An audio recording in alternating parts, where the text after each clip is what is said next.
Accounting no problem में आपका स्वागत है। मैं हूं आरती। टैली प्राइम की इस वीडियो सीरीज के आज के अध्याय में हम आपको बताएंगे टैली प्राइम में नई कंपनी बनाना। इसके पहले वाली वीडियो में हमने आपको टैली प्राइम सॉफ्टवेयर डाउनलोड करना और इंस्टॉल करना बताया था। आज हम आपको बताएंगे टैली प्राइम में हिसाब किताब मेंटेन करने के लिए नई कंपनी कैसे बनाते हैं। साथ ही कुछ अन्य महत्वपूर्ण जानकारियां भी देंगे। आगे बढ़ने से पहले एक निवेदन है कि यदि आप इस वीडियो का सही लाभ लेना चाहते हैं तो जैसा आपको वीडियो में बताया जाए ठीक उसी तरह 2-3 बार प्रैक्टिस जरूर करें। आइए सबसे पहले टैली ओपन कर लेते हैं। उसके लिए टैली के आइकॉन पर जाकर माउस से डबल क्लिक करें।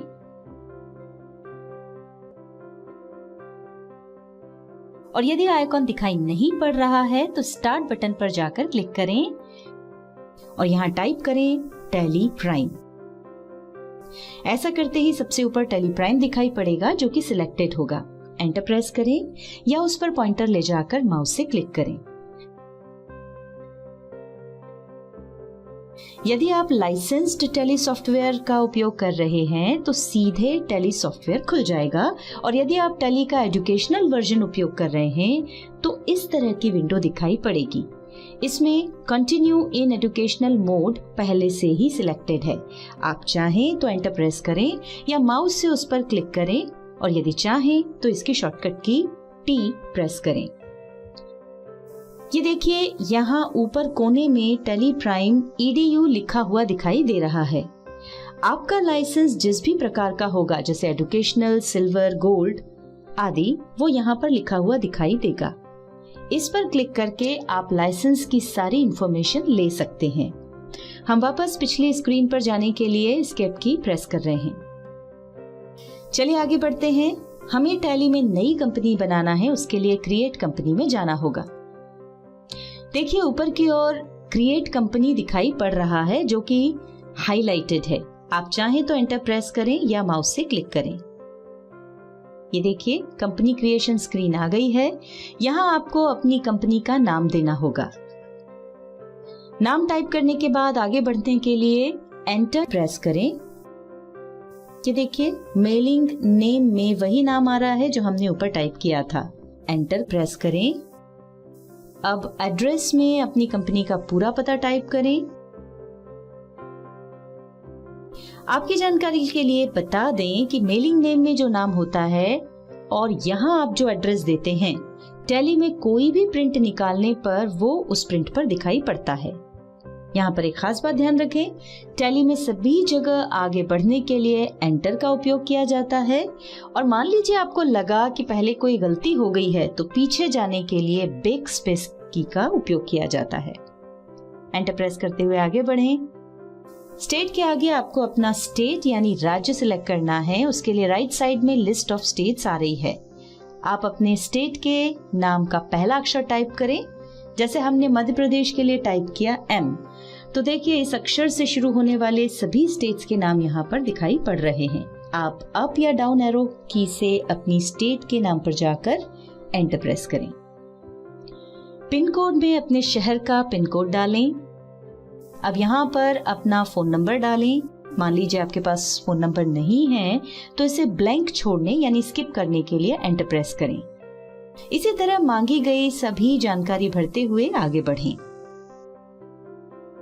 फाइनेंशियल ईयर बिगिंस फ्रॉम के सामने अभी जो फाइनेंशियल ईयर चल रहा होगा, टैली खुद ही उसके आरंभ होने की तारीख यहाँ दे देगा। यदि आप किसी और फाइनेंशियल ईयर में काम करना चाहते हैं तो उसके आरंभ होने की तारीख आप अपनी आवश्यकता के अनुसार यहाँ पर दे सकते हैं। ध्यान रखें, भारत में फाइनेंशियल ईयर 1 अप्रैल से शुरू होकर 31 मार्च को समाप्त होता है, और हम फाइनेंशियल ईयर 2020-21 का हिसाब किताब इस कंपनी में रखना चाहते हैं, तो यहाँ हमें जो तारीख चाहिए वो है 1 अप्रैल 2020, जो कि दिखाई पड़ रही है। एंटर प्रेस करके आगे बढ़ेंगे। इसके बाद आप देख रहे हैं बुक्स बिगिनिंग फ्रॉम।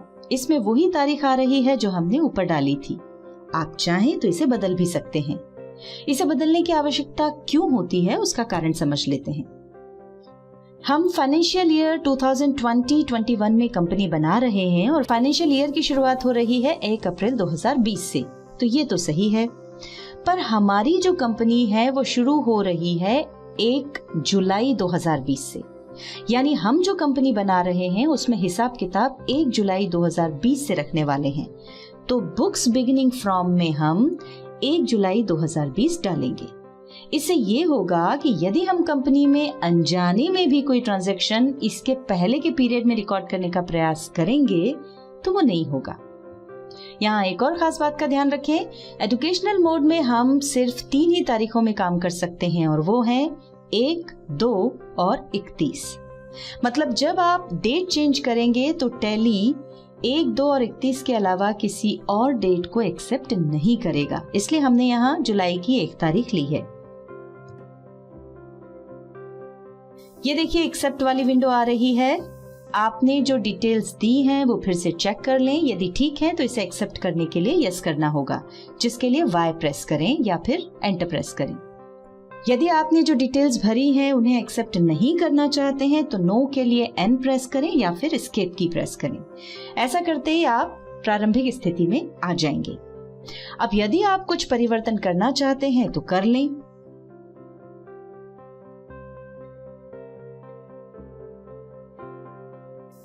अब हमें आगे कोई करेक्शन नहीं करना है तो हम इस स्क्रीन को एक्सेप्ट करने के लिए कंट्रोल और A की को एक साथ प्रेस कर रहे हैं। कंट्रोल और A किसी भी स्क्रीन या विंडो को एक्सेप्ट करने का शॉर्टकट है। देखिए यहाँ एक मैसेज आ रहा है, कंपनी क्रिएटेड सक्सेसफुली, और नीचे की ओर कुछ फीचर्स दिखाई पड़ रहे हैं। इन फीचर्स के बारे में हम आपको आगे समझाएंगे। अभी हम इस पॉपअप विंडो को एक्सेप्ट करने के लिए कंट्रोल और A कीज को प्रेस कर रहे हैं। देखिए यहाँ पर गेटवे ऑफ टैली की स्क्रीन आ रही है। इसमें सबसे ऊपर दिखाई देने वाले इस भाग को टॉप मेन्यू बार कहते हैं।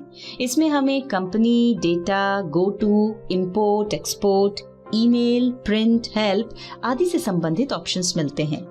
इस टॉप मेन्यू बार की विशेषता ये है कि टैली में कोई भी काम करते समय ये हमेशा टॉप पर ही उपलब्ध रहता है, और यदि हम टैली में कोई काम कर रहे हैं तो उस काम को बंद किए बिना ही हम इन ऑप्शंस का उपयोग कर सकते हैं।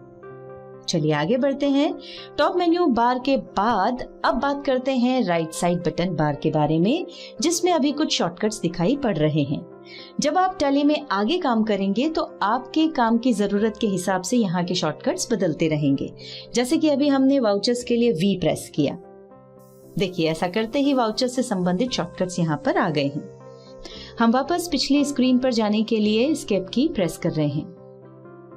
यहाँ जो आप गेटवे ऑफ टैली लिखा हुआ देख रहे हैं, इसे हम टैली का मुख्य दरवाजा भी कह सकते हैं। इसे 4 भागों में ऑर्गेनाइज किया गया है: मास्टर्स, ट्रांजैक्शंस, यूटिलिटीज और रिपोर्ट्स। इनके बारे में हम आगे काम करते समय डिटेल में जानेंगे।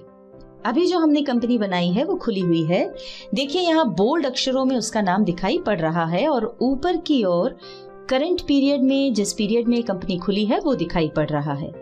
करंट डेट में आप 1 जुलाई 2020 देख रहे हैं। ये वही तारीख है जो हमने कंपनी बनाते समय बुक्स बिगिनिंग फ्रॉम में ली थी।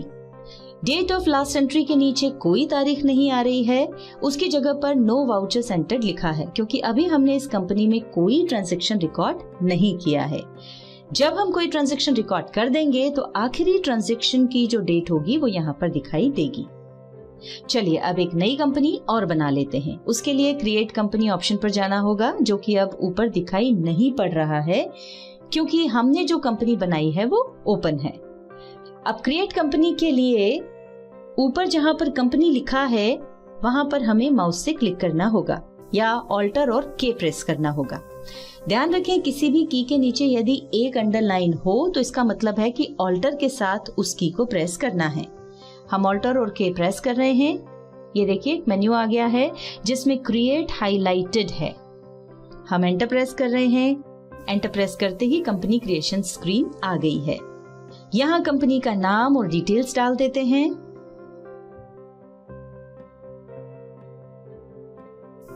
फाइनेंशियल ईयर बिगिंस फ्रॉम में 1 अप्रैल 2020 बाय डिफॉल्ट आ रहा है और यही हमें चाहिए भी। हम एंटर प्रेस कर रहे हैं। देखिए बुक्स बिगनिंग फ्रॉम में भी यही तारीख आ गई है, हम यही रहने देते हैं और एंटर प्रेस करते हुए आगे बढ़ रहे हैं और कंपनी को एक्सेप्ट कर लेते हैं। देखिए कंपनी क्रिएटेड सक्सेसफुली का मैसेज आ रहा है और नीचे की ओर पहले की तरह ही कुछ फीचर्स दिखाई पड़ रहे हैं। अभी हम इस पॉपअप विंडो को एक्सेप्ट करने के लिए कंट्रोल और ए की प्रेस कर रहे हैं। अभी हमने जो नई कंपनी बनाई, अब उसका नाम बोल्ड अक्षरों में दिखाई पड़ रहा है। ऊपर की ओर करंट पीरियड में जिस पीरियड में ये कंपनी खुली है वो दिखाई पड़ रहा है। करंट डेट में आप 1 अप्रैल 2020 लिखा हुआ देख रहे हैं। ये वही तारीख है जो हमने कंपनी बनाते समय बुक्स बिगिनिंग फ्रॉम में ली थी। चलिए अब डेमो कंपनी के नाम से एक कंपनी और बना लेते हैं।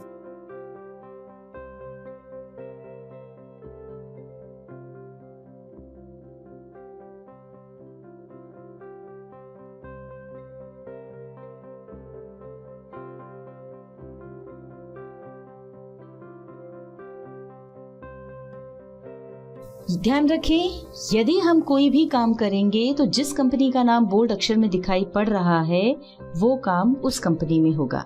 यदि आप कोई दूसरी कंपनी में काम करना चाहते हैं तो कंपनी चेंज करने के लिए उस दूसरी कंपनी पर माउस से क्लिक करें।